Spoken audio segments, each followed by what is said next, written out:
Welcome to Son of a Mitch, the podcast where we have high levels of academic discussions about political and mainstream events, holding multiple truths and exploring the self and global impacts. Remember, there is no Padilla without Parisia, my friends. On today's show, we have perhaps the most well-known podcast host in the history of modern times. I welcome Joe Rogan. Joining Joe is independent journalist Karen, who sits on the right wing of the political spectrum. Representing the left wing is the independent journalist Harmony.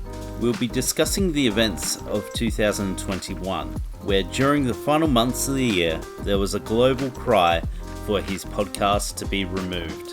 Outraged at many of the conversations on his podcast, global protests from celebrities to have him pulled from media, spotlights on previous comments seemed to be racist, transphobic, homophobic, and misogynistic, and a global attempt to have him cancelled. Joe, let's begin with you. Can you give us a brief rundown of the events, your experience, and your thoughts surrounding the accusations made? Yeah, no worries. My podcast was under fire from the new trend of cancel culture. People aren't happy with what I've been saying and are especially not impressed with the people that are on my show. It's been difficult dealing with these issues because I have every right to say whatever I want and have whoever I want on my show if I so please. It really goes against my idea of freedom of speech, which I intend to uphold. I stand by what I've said in my show, and I believe we should be able to speak what we think without the threat of having our livelihoods ruined. Hey Joe, Karen here, long-time listener, first-time talker, lovely to meet you. Absolutely agree with you. It's in our First Amendment that freedom of speech is crucial. As soon as we start cancelling people and telling them what to say, it's a slippery slope.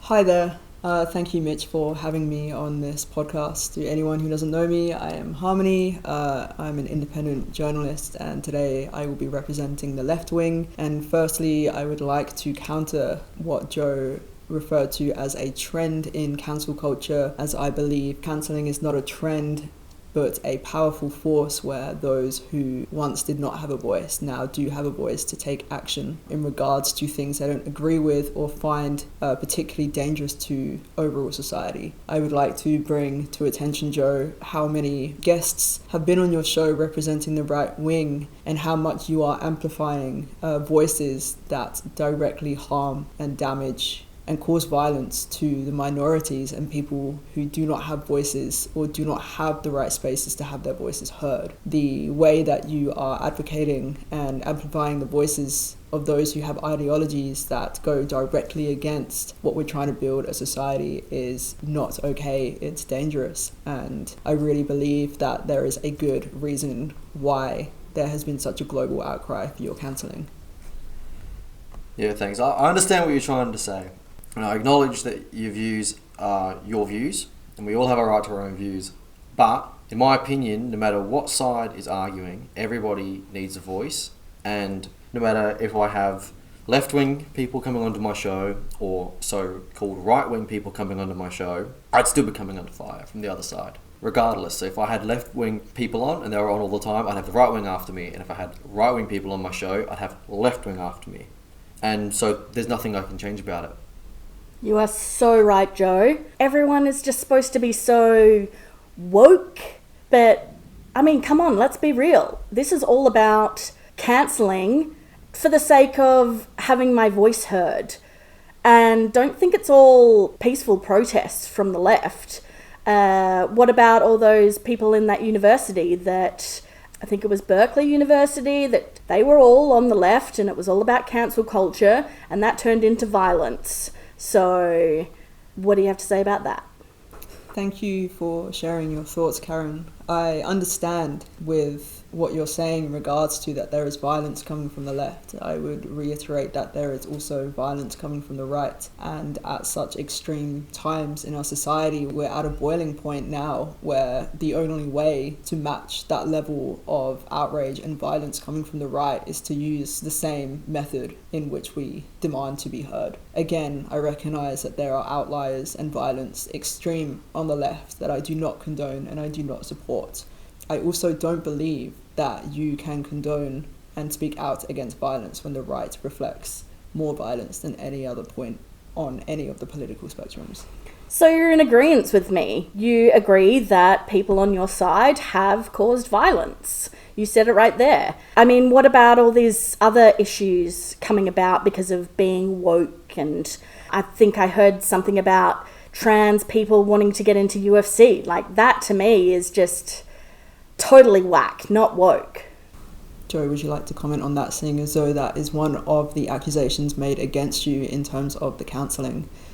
Your thoughts now, in the present moment, on trans people being in the UFC? Well, I believe that if you have a woman fighting in UFC, there's no issue with that. We're happy to have women fighters and we're happy to have men fighters. The issue I have in this point is that you shouldn't be able to have a man who's had 30 years of testosterone coursing through their body, developing their bone structure and their muscles, suddenly turn around and say they're a woman and then go dominate the female side of the UFC with ease. That's my issue with it. Where we have transgender people have their own separate league, their own separate category for it all. But I don't believe that transgender women should be able to fight in women's UFC. Absolutely, that's my point, yes. Whilst I understand where you are coming from, the comments made in the past, support that you have made towards people denying the existence of trans people and where they belong within the UFC framework and within the gender spectrum, you are obviously incredibly transphobic, and we must draw a line and agree that transphobia is wrong and we cannot cross that line. That is it. You cannot deny that. There is no room for argument within that.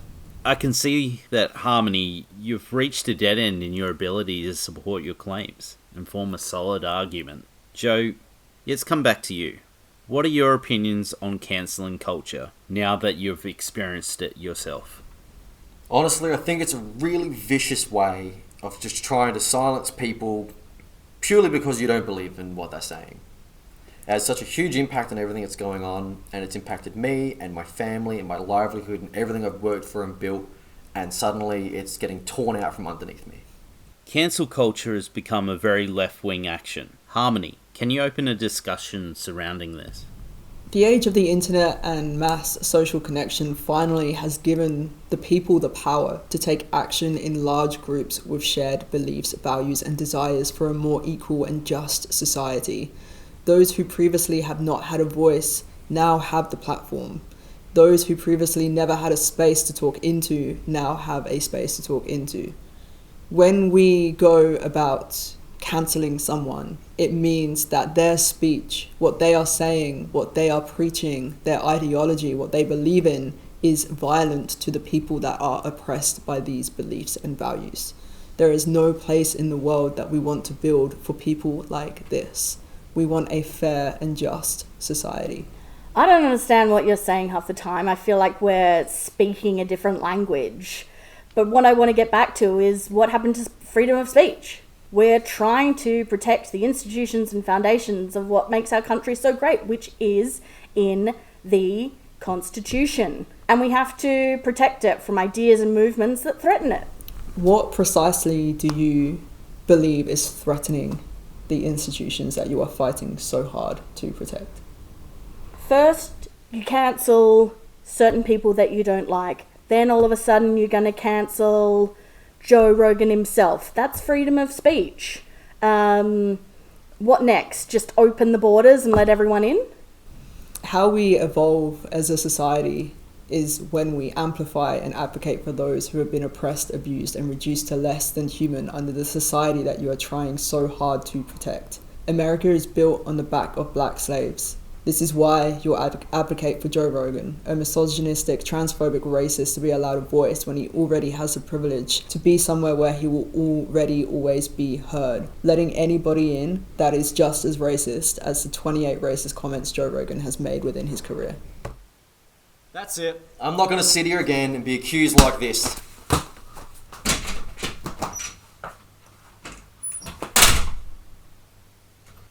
Let's acknowledge the nature of this moment. Remember our obligation to speak frankly and truthfully, and understand there is no one way of speaking or thinking. Let's take a moment to create a safe space for Joe to return. Open a dialogue and work together to find a common truth, and we can further innovate and expand into. I agree. We definitely got emotional. Yeah, we did. I apologise. Let's come back and find a common truth. I'm sure we can all find something that we truly believe in terms of making our home and society a better place to be. All right, Joe, come back into the room. We'd like to reassure and reinforce that this is a safe space. We'd love to hear how you feel and why it provoked such a strong reaction with you, Joe. Look, I'll admit that I've got a bit heated, and I got up and stormed out and couldn't really take the accusations again. But I will admit that I've had some sort of people on there that I should have been more cautious of, and I shouldn't have given them such a large platform to allow them to speak. I can at least see that from the discussions that we've had. And honestly, yeah, in the future, I'll be more cautious with the people that I have on and give everyone an equal right to speak on my platform, and just take a more, I guess, neutral approach. Is probably, for the position in which I hold, the most responsible thing to do. Well, I guess if Joe's going that way, I better rethink the way I view it as well, and I guess perhaps come from a more centred space of thinking. And I'm still against cancel culture, but perhaps freedom of speech is not the only argument I can have. Well, I believe we can all come to an agreement that at the very least, we all want what's best for our country. And we all think that everyone should be able to have their own voice and have their own freedom of speech. And we should all be able to have equal opportunity to speak that truth. I agree. I think the most important action to take here is taking responsibility for how large of an impact you have, Joe, and how much influence you have on the global scale. People take what you say as fact and believe it. It is your responsibility to ensure that you are presenting all sides of an argument or opinion, as we live in a world of nuance, and those who matter the most are the ones who currently do not have a voice, and I will not stop championing. I mean, that's really great, Harmony, and I respect you for that, and I suppose I need to keep my journalistic integrity true, and I'm happy to hear you say that, Joe, and I'm still a follower, and perhaps we can actually find some common goals and shared truths moving forward. Beautiful. Thank you so much, everybody. Thank you. Thank you for having us. Thank you. Cancel culture in recent years is clearly changing the way in which we view the world, through whether opinions, thoughts, views, and even the spoken word. The world is changing. Is free speech no longer an option? In the last decade, with the rise of social media outlets like Facebook, Instagram, Twitter, and even Reddit, have allowed us to post statuses on their platforms to express opinions that run freely without discourse for many years. A post that was made a decade ago, once was considered acceptable, is no longer justifiable. We live in a world of judgment. Shows like Joe Rogan's podcast has come under fire by cancel culture. It has questioned the justification, what may be talked about, or even should they host celebrities that have brought dishonor through their own biased opinions. By bringing Joe onto the podcast to discuss cancel culture, I was hoping to bring a better understanding on how to resolve it. Harmony makes reference to what the right wing represents and damages caused. Karen relates that the left wing is no better. Harmony does not condone violence, but feels both parties need to cease violence and end riots.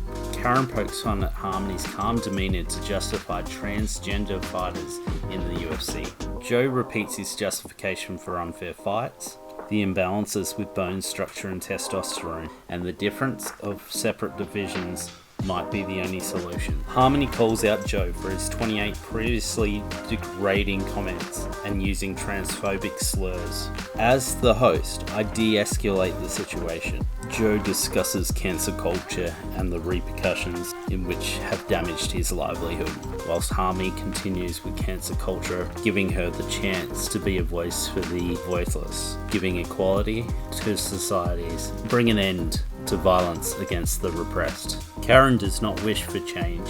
She prefers the structure and wants it protected at all costs. Harmony stands for the repressed, stopping white privilege that has reigned supreme on outlets like Joe's podcasts, pointing the finger towards Joe. Joe storms out, feeling personally attacked. I had to de-escalate the situation and return the room to a neutral state. Harmony and Karen resolve their issues. Joe realizes his bad choice in guests and subject matter have compromised his show, seeing common grounds with Harmony to use his fame to influence others to make factual claims.